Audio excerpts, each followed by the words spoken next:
My name is Akela Johnson. I work in Buffalo, New York, and I'm a senior food technologist. What ultimately made me stay with Riches would be the people and also being able to commit to my family as well as to work at the same time.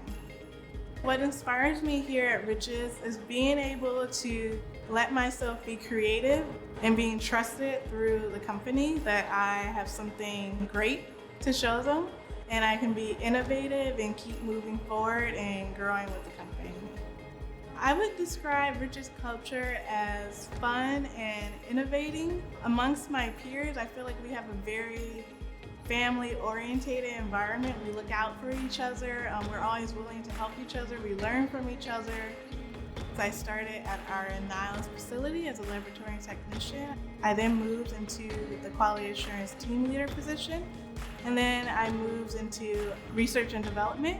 And I started as a food technologist too, and I recently just got promoted to senior food technologist.